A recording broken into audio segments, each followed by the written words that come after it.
Hi Heather. Hi Dan. Where are we? We are standing at the beginning or the end. I don't know which way are we going to do this. This is the beginning for us today. It's the beginning of Kaartinkaupunki, Gardenstad in Swedish. It's basically the part of the city that is tucked between Esplanade Park and the Observatory Hill, and then Rotia. So this little corner. How many people live there or here? Live 1,032 as of 2024. Yeah, and how many people work there? 13,449. Yes. But that was as of 2022, that statistic. Yeah, that's a bit old, but I don't know that there have been any new big businesses. It's not going to change by much, is it? Yeah. It's going to change soon, though, because to our right, what's happening? They're building something. They are. Do you know what they're building? I don't. I was hoping you'd tell me. Okay, this is the site of the new Design Museum and Architecture Museum. So they're going to be together. So originally, a few years ago. You said you wanted to get the years right, and then you say 1,000. A few years ago, there was talk of bringing Guggenheim Art Museum. And so this was going to be one of the sites that Guggenheim was going to be. And then the people of Helsinki were like, no, we don't want a Guggenheim, but we do want a design museum. So Design Museum will be here. So they're dredging the sea to create more land. And cleaning it up a little bit and firming it down. Yes, okay. Or firming it up. Should I do the statistics on the sort of basic background of Kaartinkaupunki? Please do. Okay, so its first city plan was approved in 1812, but the district only received its name in 1959. Kaartinkaupunki is named after the guard barracks located next to Kasamitori. The oldest part of the barracks was completed in 1822. It was originally built as housing for the Helsinki Education Battalion, the original form of the Finnish Guard. Got a quiz for you. One question. Go ahead. How many embassies are in this area? Actually, I looked at that. There's at least 13. Slovakia, Netherlands, Ireland, Morocco, Algeria, Belarus, Colombia, Portugal, Japan, Austria, Kazakhstan, and then Turkish, Cyprus and New Zealand have representatives here. Well, you missed two of the ones I've got. And what have you got? I've got Japan, Korea and Colombia. They are the three biggest. I said. I didn't say Korea. Are they here as well? Yes. Shall we start on our little trawl? We'll start with a place I've reviewed a few times for the podcast. Actually, can we talk about what we're standing on? I'm sorry, let's do that. That's all right. So it was actually part of the first Biennale in Helsinki, so back in 2020 when it was all COVID happening. And this was built as the waiting area for the ferry that would take you to Valisaari. The bridge that we're looking at here, this is actually a turning bridge. And in winter, they will sometimes close it so that people can walk from this side to that side without walking on the ice or the non-ice if it's a warm winter. Okay, but what we're standing on it's part of Lübeck Lightery, and I had all sorts of problems trying to find out when this lightery was actually built. So, but this wasn't built for the 2020 biennium. The wooden structure we're standing on was, but the bit underneath the lightery itself, right. No, that was already here. Yes. Right. If this bridge was part of it and those turntable bits are part of it, it is quite old. It is quite old. Because those are rocks, not concrete that are holding that up. Exactly, yes. All right. Shall we go and explore the area? Let's check out the area. First up, we're going to walk past the market hall, which we've already examined in another Very episode. Early on, episode 3 or 4 or something. Something like that. We actually spend a whole day walking through there. Or a whole episode, not a whole day. So yes, go back to our earlier episode if you want to find out about the market hall. I've been there twice because I went on your... You did too. Tour, yes, didn't I? Yes. Yeah. It's Monday.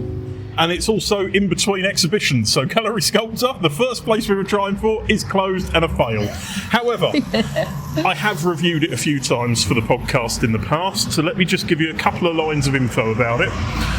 It's an artist-run contemporary art gallery, focusing mainly on sculptures. And from 2024, the gallery has paid exhibition fees to each of its artists holding exhibitions there, which is very rare because most artists have to pay to have their exhibition in the space, or they only take the money from the sales. So this one's quite rare for having started doing that 2 years ago. Super. Yep. So where are we? We're standing outside. We're standing outside Etala Esplanade, so South Esplanade number 10.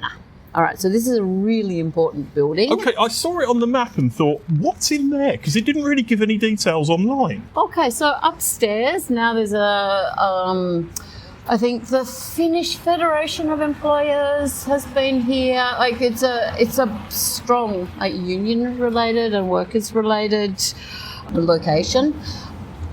It was a hotel originally, so built. It kind of looks like it, to be fair. Built for the 1952 Olympics. So that was the. So this was one of the posher ones where the presidents and queens and kings stayed. Elizabeth Taylor is a guest that has stayed here. She wasn't a king or queen. No, but she was. I mean, some could answer that she's a queen in her own right. But anyway, so yeah, since 1952. The restaurant Palace, which is on the top floor, has fantastic views looking all the way over here. Probably quite expensive food as well. Yes. Yeah. So it was the first restaurant in Finland to get a Michelin star. Oh, okay. So which year would that have been? Was it 1897, 1987, or 2005? Well, it can't have been 1897 because it wasn't built yet. Well done. Yes. I'm going to say 2005 because I have a feeling when I moved to Finland there weren't any Michelin star restaurants. There might have not been at the time, but they actually won their first star in 1987. Was it? Yeah, Okay. so... and I should know the name of the chef, and it skips my mind. But yeah, so 1987. There was a long gap where they didn't have any. I think it was Eero Mäkelä. Maybe I should check that. Anyway, That name rings a bell for some reason. he was a really forward-thinking Finnish chef. I have one of his recipe books that is full of forward-thinking food. So the hotel opened in 1952. What year did it stop being a hotel? 1991 because of the recession. 2009, actually. Oh, okay. So, but I think by the late 2000s, it was sort of limping along. That it was not the same sort of standard as it had been earlier. Right. I have a correction to make. We were actually on Etala Ranta, not Etala Esplanade. I don't know why I was saying that, but Etala Ranta was the number 10 was where we were. And me being the terrible human being I am didn't correct you even though I was staring at the sign. I always assume you're right, so I just let it be. I normally am, but this time I was wrong. All right, this wonderful looking building. This is the German Church and Kindergarten. The main church holds up to 300 people. Right. And it was built in 1864, designed by Harold von Boss and C.J. von Heidenken. It's a long church in the neo-Gothic style, and during the renovation of the church in 1897, a tower designed by Joseph Stenbach was built. That's this one here. Quite nice tower. The interior of the church was badly damaged in a fire in 1958, but it was modernised at the time as well. And the church's altarpiece is from 1864. It's called The Crucified and was painted by Theodore Fisher-Poisson. We're not allowed inside, I don't think, because it is a kindergarten in there as well. Ah, okay. So That makes sense. Yes. It's one of the most popular churches to get married in Helsinki. Okay. Because it is such a nice, proper church, if you know what I mean. Yeah, I can see why. I mean, nice grounds and nice location. It's a nice building. We both have our own feelings about churches, but as buildings go, it's not a bad one. Yeah, yeah. Lots of red brick, nice green roof, arched windows. But not proper stained glass in most cases. No. It looks like they used to there's be. one, two, there's up the top The bigger there. ones are, yeah, but they're Yeah. not picture glass, are they? No. But yes, so this is the German church. This is Unionin Katu, Yes. Union Street, where we're standing. At one end, all the way at the other end, which actually looks quite close from here, but it's quite a walk, is what church? Gallia. Gallia Church. And then here we have behind us. That's the one that's in the... It's not our area today. That's the observatory. Oh, that's the observatory. That's the observatory. I've not actually been there. Okay, so in 2012, Helsinki Design Year, there was a blue light that actually shone from the cathedral all the way down here, and it went for the whole winter. Right. It's really cool, yes. Okay. So it's a lovely straight line, and it cuts through Kaartinkaupunki, then it cuts through like the university area, then it goes into Kaisaniemi, Hakaniemi, Kallio, and then up the hill to the church. Yeah. Yep. There you go. Yep. If we wanted to, we could walk. That's a summer bike ride. That's a summer bike ride. Although, we're running against the traffic because it's all a one-way street coming this way. Yeah, but if you're on a bike on the pavement, you'll get away with it. Only if you're 12 years or under. I'll take Thomas with me.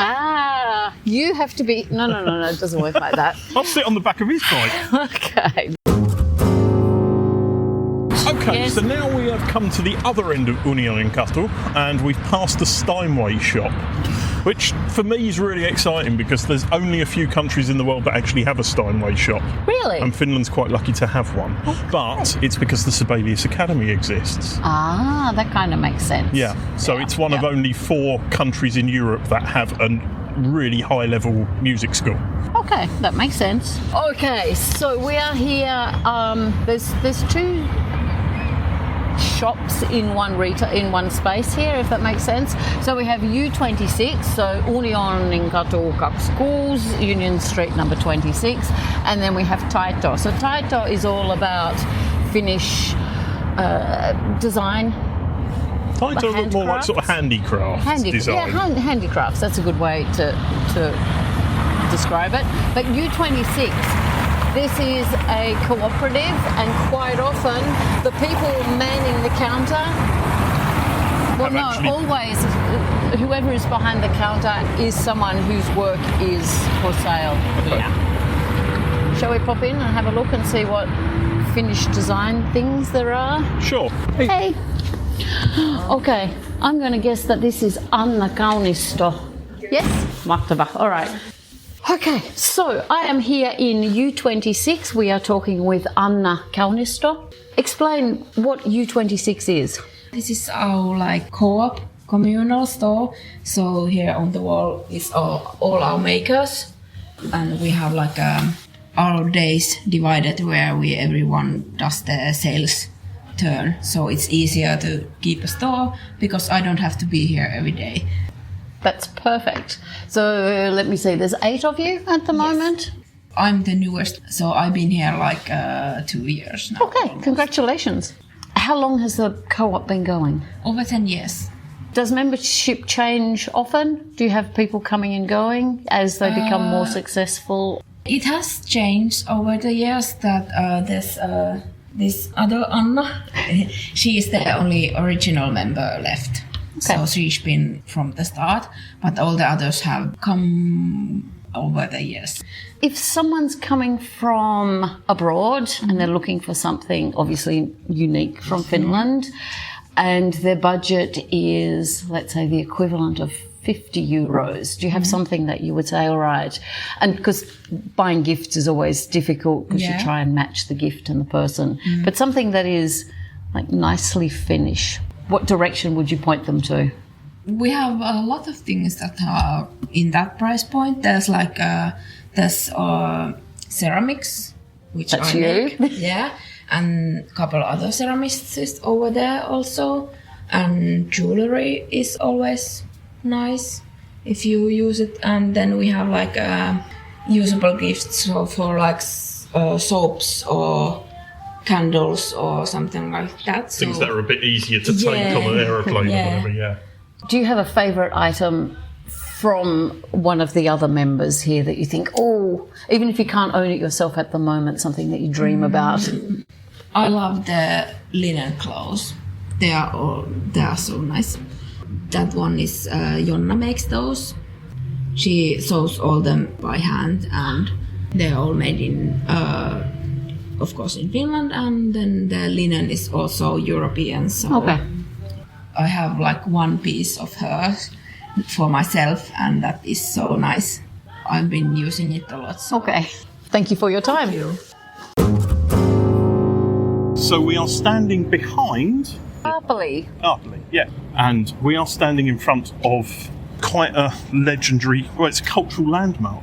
Do you know what we're standing in front of? Oh, it's a government ministry. I thought it was education. No.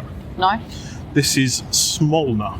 Smolna. It was completed in 1822 as the house of the Inspector General of the Military of the Grand Duchy of Finland.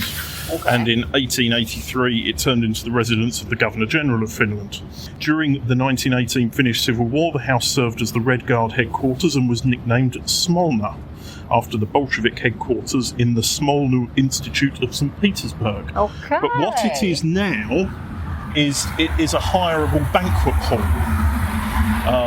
And the pictures online are phenomenal of what it looks like inside. I mean, it pretty much looks like it did back in the 1800s. It looks amazing in there. Nice. It's been renovated several times. Cool. And I think there's a picture on the sign on the other side. Okay. So it's got this Oh this my room God. is like a nice coffee shop type looking area, but it's all hireable. Wow. Oh, it's an angle.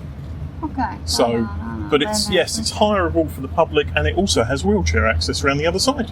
So that's, I think, quite a significant building, and it's very grand. It's big doorways and everything like that. It's an angle. I mean, his buildings were grand. Well, to be fair, there's about 7 buildings in just this area alone that were designed by him. Yes. So, yes. So that's that. We are now standing in the square. I can never say this. Kasamarintori. Yes. We're standing next to the National Memorial to the Winter War by Pekka Kauhanen in 2017. I'm not a big fan. I like it. Before you start on your bits, Yes. where we're looking right now, we're looking out over to a restaurant owned by a Brit called The Cock.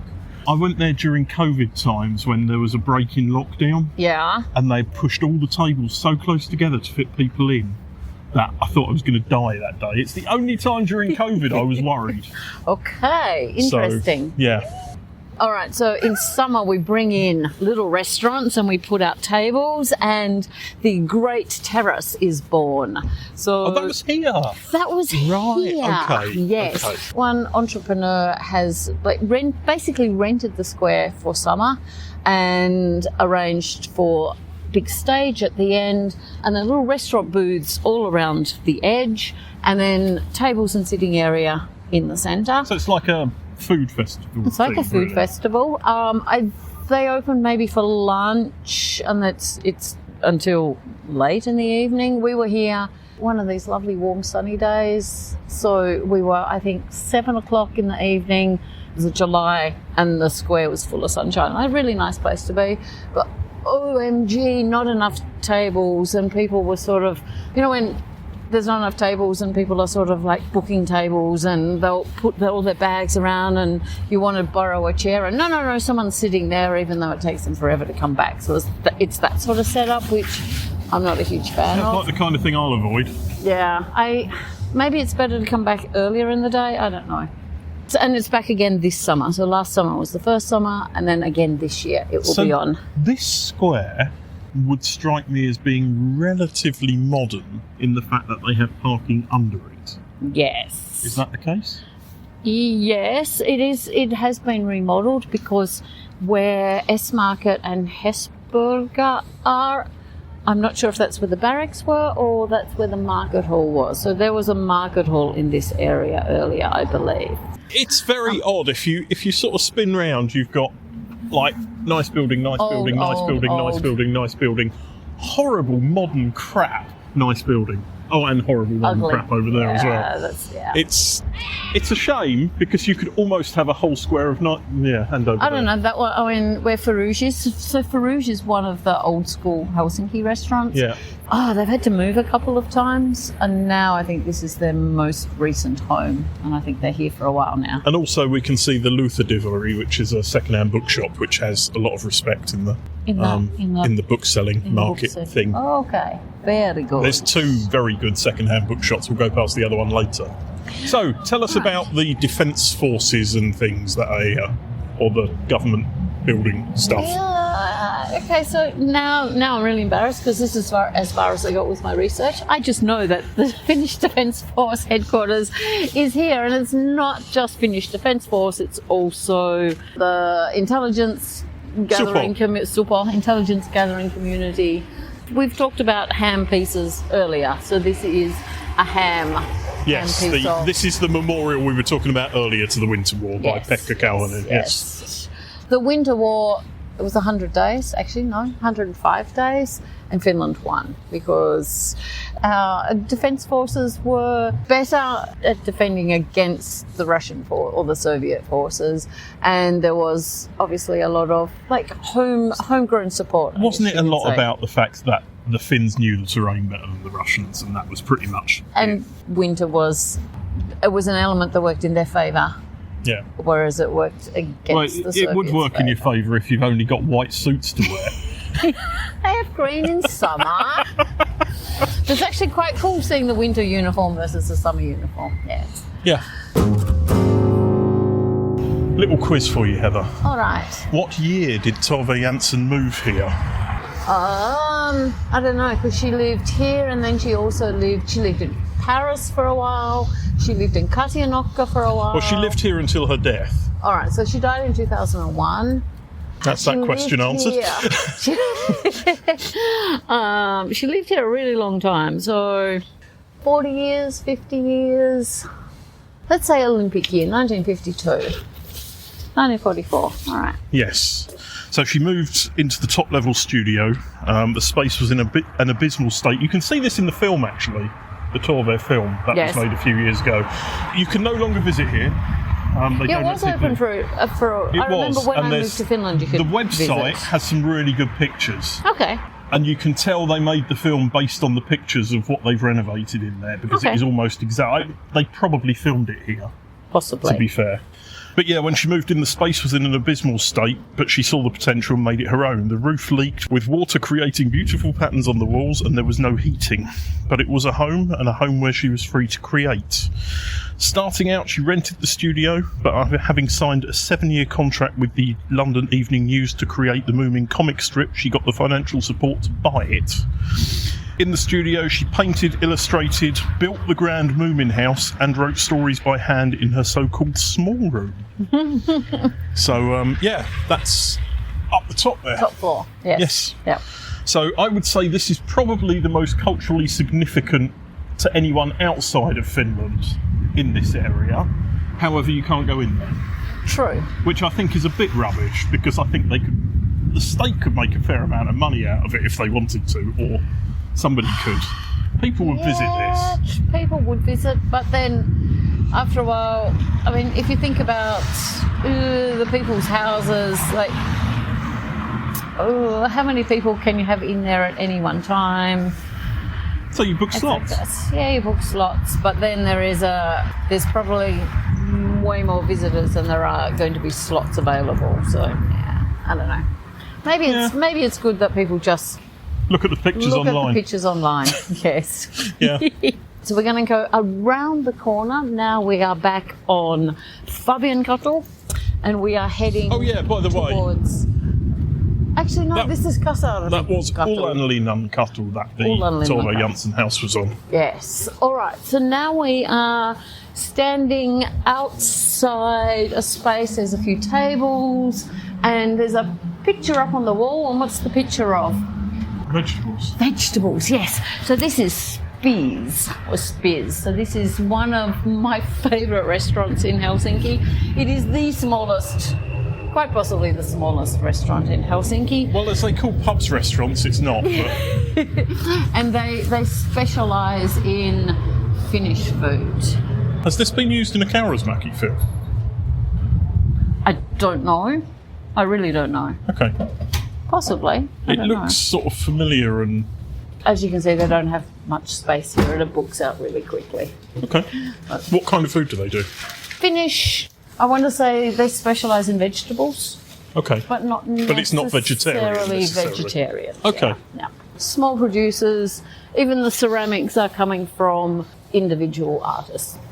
As we head down the street, we are going to be at the intersection of Little Roberts, Pikku Roberten Katu. Yes. Yes.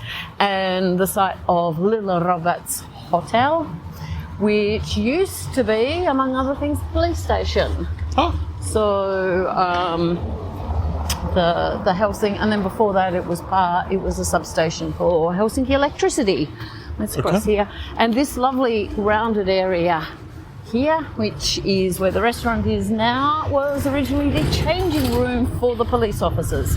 Okay. Nice hotel, very nice hotel. So we are standing opposite the legendary Kalle 12. So Karla 12 nightclub, which is 6 bars, 3 different music areas, 2 dance floors from memory. And they have two nights that are quite legendary on the Helsinki social calendar.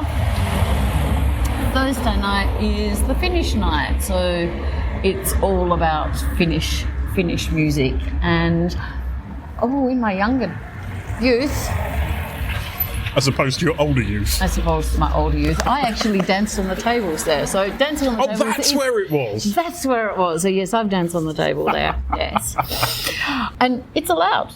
I was a little bit like, yeah, surely this is not allowed, but there were half a dozen of us on the table, and it was lots of fun. And then they also have a really popular night on Saturday night. But I have to say, I haven't been there for maybe, I don't know, a long time. No, I'm not 308 years. 308 years, something like that. But how long's it been around? Did it open in 1966, so it's the same age as me? Did it open in 1976, so not quite as old as me? Or did it open in 1986? 1976. Absolutely correct, yes. And then at the end of the street, we have the legendary Savoy restaurant. But before you get to the restaurant, you get to the theatre. Of the same name? Yes. Yes. So, you'll probably be able to answer this if you've done your research then. What year was the Savoy Theatre completed? 1936. 37. 37. 1 year right. out. Restaurant came in 1936. Right. Savoy Restaurant and the Savoy Cinema, which had an 845-seat auditorium, projector room and a foyer. At the time, it was popular to feature funny acts and musical performances during intervals, so a small orchestra pit and stage were included in front of the big screen. In February 1944, a bomb fell outside the theatre on Kaartinkaupunki, causing severe damage to the building. The temporary outer doors of the theatre remained in place until the early 1990s. Lilla Teatern's production of Hamlet in 1986 was the first evening-long spoken theatre performance staged at the Savoy. The current role of the theatre as a venue for guest performances began in 1986, when the Helsinki City Cultural Committee decided to propose to the city government that the theatre be leased to the city of Helsinki under the administration of the Cultural Office. I've seen...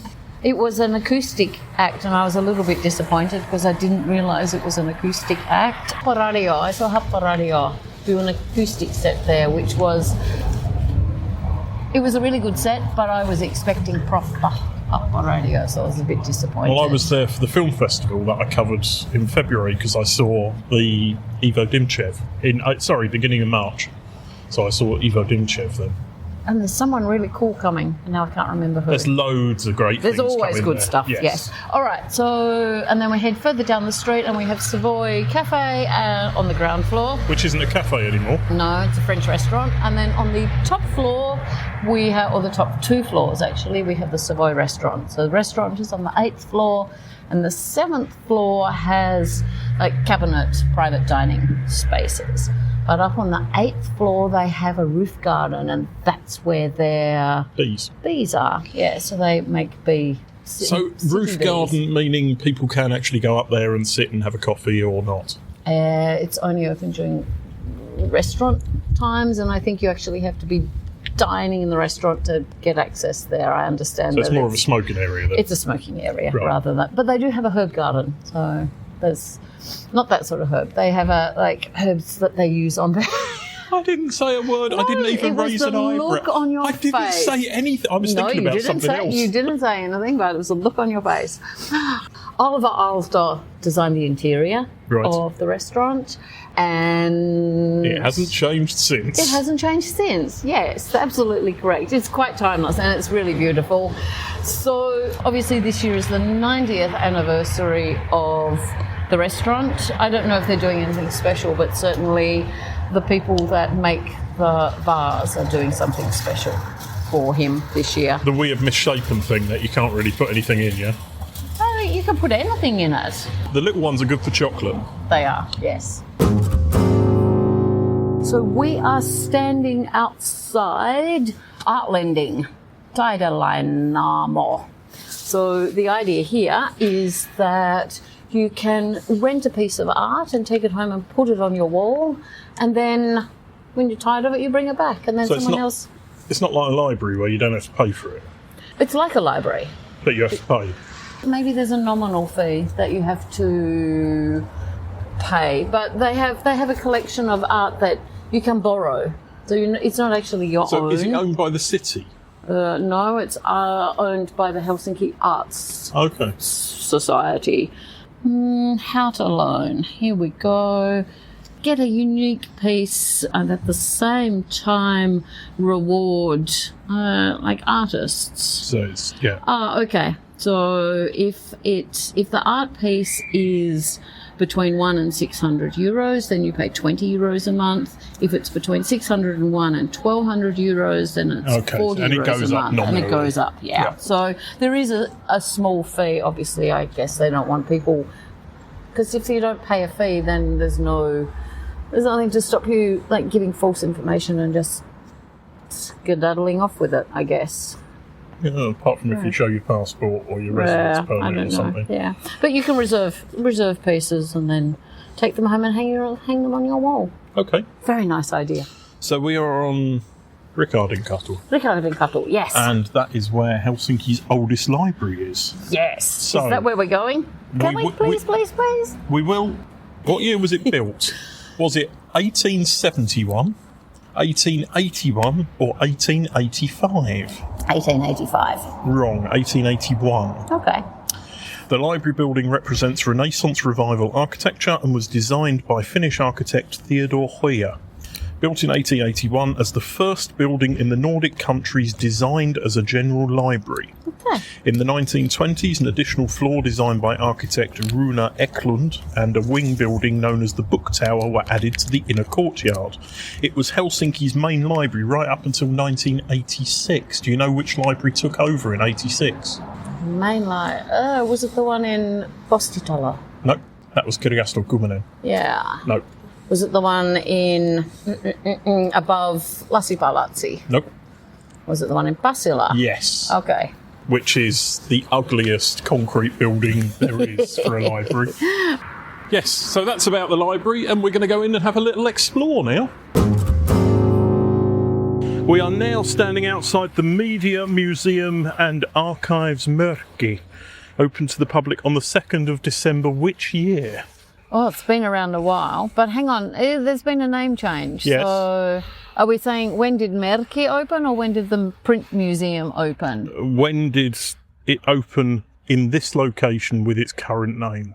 Quite recent, because it was called something else when I was doing the tours, and that was in 2013. So I'm going to say post-COVID, so 2021, 22. One more. 23? Yes. Okay. Its predecessors were the Päiväletti Archives, which was established in the 1990s, and the Päiväletti Museum, founded in 2001. So Päiväletti Museum I was going to. When you arrive at Mörki, you enter the old newsroom of Helsingin Sanomat. Here we bring to life the legendary Ludda, Ludviginkatu newspaper quarters, the noisy and lively hub of the early days of Finnish journalism. It has had more than 1 million visitors and has organised nearly 100 special exhibitions. Yeah, I've seen all sorts of things here, yes. Is it open? It is open, let's go in. So we're now inside the museum and we're in their special exhibition. Okay, but this is all about women getting the vote. And I do always find in this museum the problem with the exhibitions is they're always in Finnish. True. Fredrika Runeberg, Minna Kant, Ellen Tesle ja Miina Sillenpää. There's a game you can play.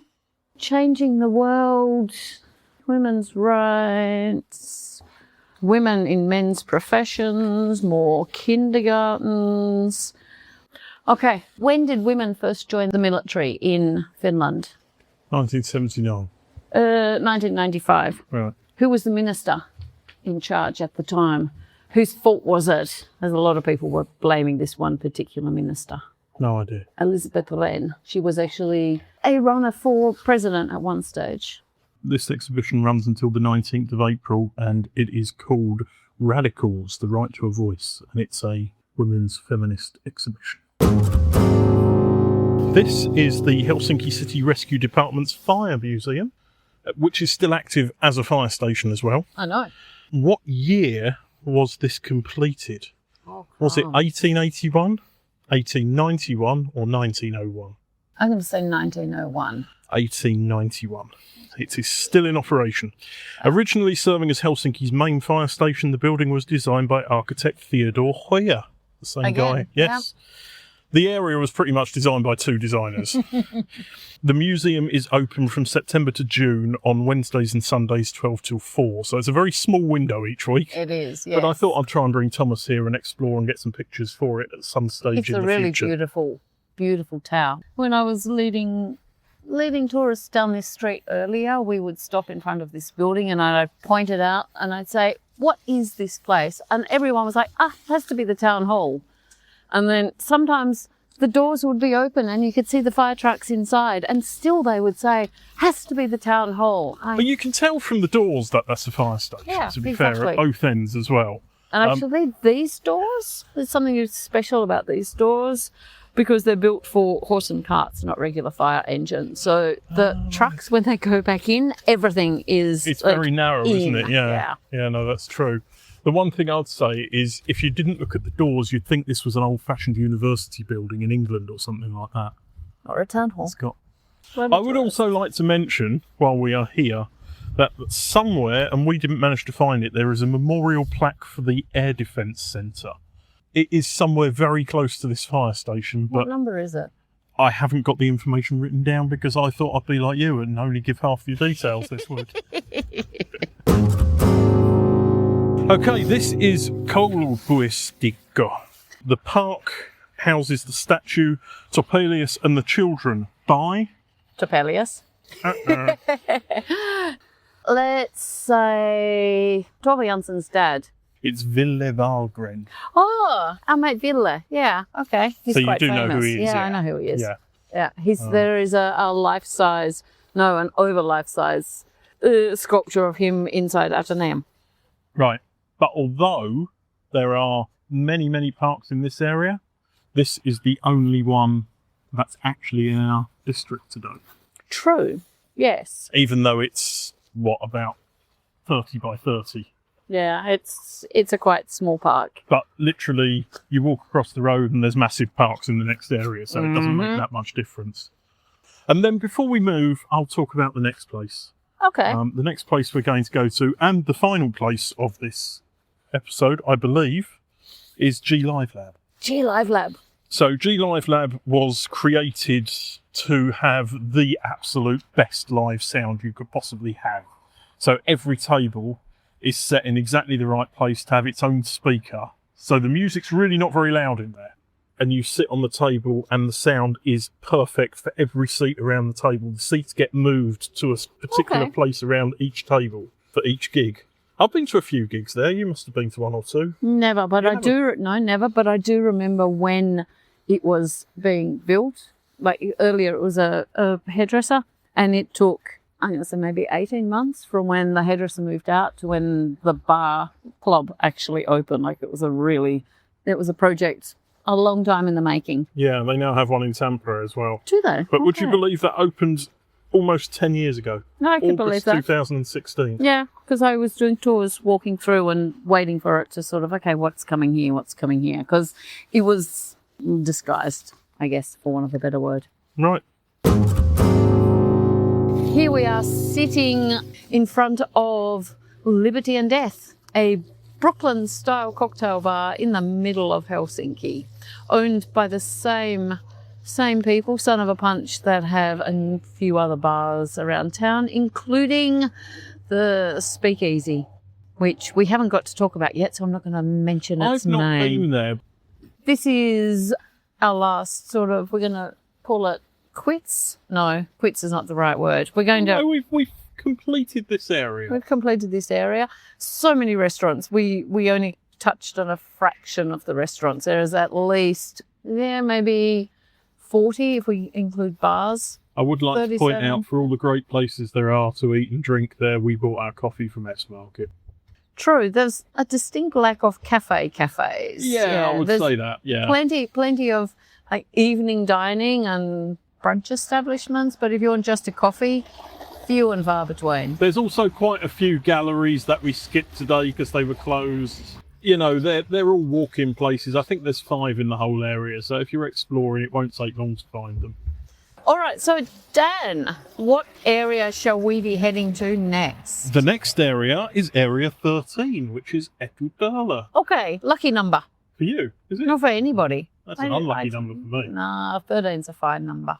Although Between 14 and 12. I flew back from England in February and didn't die on the 13th, so I guess it's not unlucky as such. There you go. Wasn't flight 666, was it? It wasn't, no. All right. I think But that's it. That's it for this episode. Thanks, Ella. Thanks, Dan.